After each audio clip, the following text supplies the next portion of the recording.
Hello বন্ধুরা, আমি হিরণময়।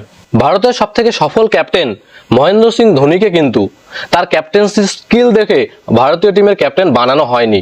সেই সময় অ্যাকচুয়ালি বোর্ডের সামনে আর কোনো অপশনই ছিল না, বলতে পারেন তিনি ছিলেন এক প্রকার অ্যাক্সিডেন্টাল ক্যাপ্টেন। কেন বোর্ডের সামনে আর কোনো অপশন ছিল না, কেন আমি তাকে বলছি অ্যাক্সিডেন্টাল ক্যাপ্টেন, আবার সচিন টেন্ডুলকরকে কেন ধোনির ক্যাপ্টেন হওয়ার পিছনে ক্রেডিট দেওয়া হয়, সেই সমস্ত কিছু আপনাদের সামনে ডিটেলস আমি তুলে ধরবো আজকের এই ভিডিওতে। इससे बड़ा क्रिकेटर ही नहीं आया। एक कप्तान वो हो जाए धोनी जैसा। The best captain India has seen. And he's always going to be my captain.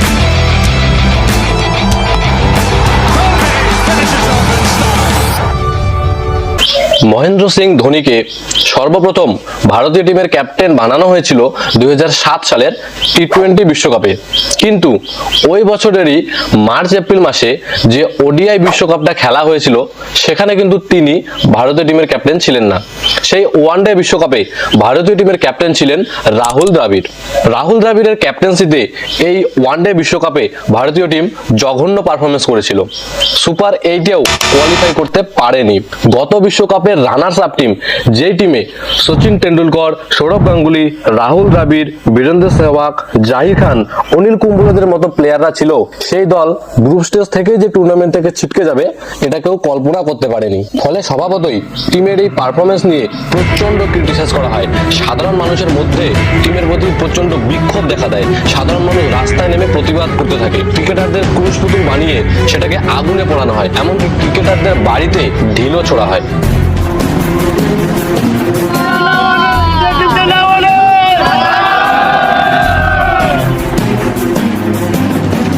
বিশ্বকাপের এই খারাপ পারফরমেন্সের প্রভাব আমরা ভারতীয় টিমের ভিতরেও কিন্তু দেখতে পাই।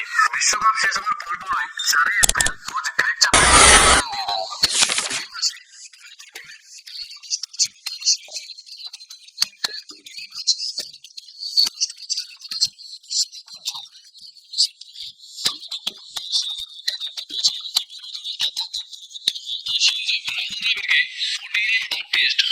ক্যাপ্টেন হিসেবে রেখে দেওয়া হলেও টিমের ভিতরে কিন্তু একাধিক পরিবর্তন আমরা দেখতে পাই। হরভজন সিং, অজিত আগরকার আর ইরফান পাঠানকে ভারতীয় টিম থেকে বাদ দিয়ে দেওয়া হয়। সচিন টেন্ডুলকর আর সৌরভ গাঙ্গুলিকে ওডিআই টিম থেকে রেস্ট দেওয়া হলেও টেস্টে তাদের রেখে দেওয়া হয়।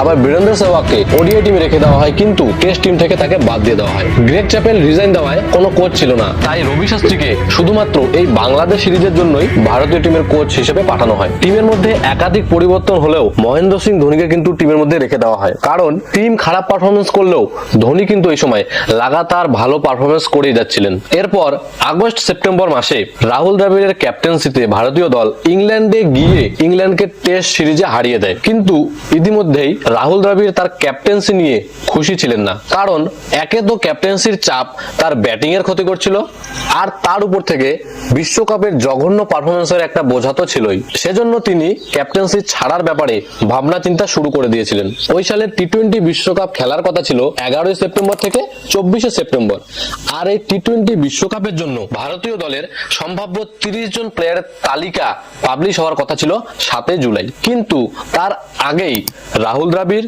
সচিন টেন্ডুলকর আর সৌরভ গাঙ্গুলি ভারতীয় বোর্ডকে ইনফর্ম করে যে তারা এই টি-20 বিশ্বকাপে খেলতে চায় না। তারা চায় যে তাদের বদলে নতুন ইয়াং প্লেয়ারদের যেন সুযোগ দেওয়া হয়। তাই তারা বোর্ডকে ইনফর্ম করে যে এই টি-20 বিশ্বকাপের জন্য বোর্ড যেন তাদের নাম বিবেচনা না করে। এরপর 7 জুলাই টি-20 বিশ্বকাপের জন্য সম্ভাব্য 30 জন প্লেয়ারের তালিকা প্রকাশ করা হয়, এবং দেখা যায় যে সেই তালিকায় সচিন টেন্ডুলকর, সৌরভ গাঙ্গুলি আর রাহুল দ্রাবিড় এই 3 জনের মধ্যে একজনেরও নাম সেখানে নেই। এরপর বোর্ডের সামনে সব থেকে বড় চ্যালেঞ্জ আসে এই টি-20 বিশ্বকাপের জন্য ভারতীয় টিমের ক্যাপ্টেন সিলেক্ট করা নিয়ে, কারণ একে তো ওডিআই আর টেস্টের ক্যাপ্টেন রাহুল দ্রাবিড় ছিল না, তার উপর থেকে অন্য কোনো সিনিয়র প্লেয়ারও ছিল না যাকে ক্যাপ্টেন বানানো যেতে পারে। এখনো পর্যন্ত ভারতীয় টিম একটি মাত্র টি-20 ম্যাচ খেলেছিল, আর সেই টি-20 ম্যাচে ভারতীয় টিমের ক্যাপ্টেন ছিল বীরেন্দ্র সেহবাগ। আর বীরেন্দ্র সেহবাগের ব্যাটিং স্টাইলটাও টি-20 কে খুবই শুট করত, তাই তিনি ক্যাপ্টেন্সির একজন দাবিদার ছিলেন। কিন্তু ক্যাপ্টেন্সির জন্য সব থেকে প্রবল দাবিদার ছিলেন যুবরাজ সিং। অনেকেই ভেবেছিল যে যুবরাজ সিংকে হয়তো এই টি-20 বিশ্বকাপে ভারতীয় টিমের ক্যাপ্টেন বানানো হবে। এমনকি যুবরাজ সিং নিজেও একটি ইন্টারভিউ ইন্টারভিউতে জানান যে তিনিও ভেবেছিলেন যে তাকেই ভারতীয় টিমের ক্যাপ্টেন বানানো হবে। So out of nowhere, Mahi became captain for Dusant Tendulkar because I thought I was going to be the captain because কিন্তু 7ই আগস্ট বোর্ড সেক্রেটারি নিরঞ্জন শাহ যখন টি-20 বিশ্বকাপের জন্য ভারতীয় টিম অ্যানাউন্স করলেন তখন অনেকেই অবাক হয়ে যান, কারণ এমন একজন প্লেয়ারকে সরাসরি বিশ্বকাপের মতো মঞ্চে ভারতীয় টিমের ক্যাপ্টেন বানানো হয় যে এর আগে ভারতীয় টিম তো দূরের কথা, নিজের রাজ্য টিমের হয়েও কখনো ক্যাপ্টেন্সি করেননি। আর ইন্টারন্যাশনাল ক্রিকেটেও যার এক্সপেরিয়েন্স ছিল মাত্র 3 বছরের, আর সেই প্লেয়ারটি হচ্ছে মহেন্দ্র সিং ধোনি। সেই সময়ের সিলেকশন কমিটির মেম্বার ভেঙ্কটপতি রাজু বলেন যে প্যানেলের গাইডিং প্রিন্সিপাল খুবই সাধারণ ছিল, শুধুমাত্র কনসিস্টেন্ট পারফর্মার আর ম্যাচ উইনারদেরকেই সিলেকশনের জন্য কনসিডার করা হবে। আর যখন প্রসঙ্গ আসে ধোনিকে ক্যাপ্টেন বানানোর, তো ধোনি সেই সময় একমাত্র প্লেয়ার ছিল যে আন্ডার প্রেসার পারফর্ম করে আসছিল। তার কামনেস আর যেভাবে তিনি পরিস্থিতিকে হ্যান্ডেল করছিলেন সেটা আমাদের সবাইকে ইমপ্রেস করেছিল। অন্য আরেকটা কারণ এটাও ছিল যে ধোনির থেকে সিনিয়র যেসব প্লেয়ার ছিল তারা হয় চোট থেকে ফিরছিল অথবা লম্বা বিরতি থেকে ফিরছিল, সেজন্য আমাদের মনে হয়েছিল যে ধোনি বেস্ট অপশন। ওই একই দিনে ইংল্যান্ডের বিরুদ্ধে ওডিআই সিরিজের জন্য ভারতীয় টিমের অ্যানাউন্স করা হয়। ওডিআইতে এখনো পর্যন্ত রাহুল দ্রাবিড়কেই ক্যাপ্টেন হিসেবে রেখে দেওয়া হয়। ইংল্যান্ডের বিরুদ্ধে ওডিআই সিরিজ খেলার পরে ভারতীয় দল দক্ষিণ আফ্রিকায় পৌঁছয় মহেন্দ্র সিং ধোনির ক্যাপ্টেন্সিতে টি-20 বিশ্বকাপ খেলার জন্য। টি-20 বিশ্বকাপ খেলা হয়েছিল 11 সেপ্টেম্বর থেকে 24 সেপ্টেম্বর, কিন্তু এই বিশ্বকাপ চলাকালীনই 13 September Rahul Dravid board president Sharad পাওয়ারের সঙ্গে দেখা করেন এবং তাকে জানান যে তিনি ভারতীয় টিমের ক্যাপ্টেন্সির পোস্ট থেকে রিজাইন দিতে চান, কারণ ক্যাপ্টেন্সির চাপ তার ব্যাটিং এর ক্ষতি করছিল। এবং এরপর 14 সেপ্টেম্বর রাহুল দ্রাবিড় অফিসিয়ালি ভারতীয় টিমের ক্যাপ্টেন্সির পদ থেকে রিজাইন দিয়ে দেন।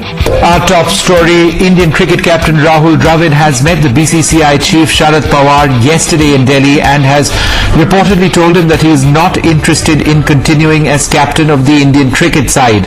রাহুল দ্রাবিড় রিজাইন দেওয়ায় ভারতীয় বোর্ড সচিন টেন্ডুলকরকে অ্যাপ্রোচ করেন ভারতীয় টিমের ক্যাপ্টেন বানানোর জন্য, কারণ মহেন্দ্র সিং ধোনির ক্যাপ্টেন্সি কেমন হবে সেটা কিন্তু তখনও বোর্ড জানতো না, কারণ টি-20 বিশ্বকাপ তখনও কিন্তু চলছিল।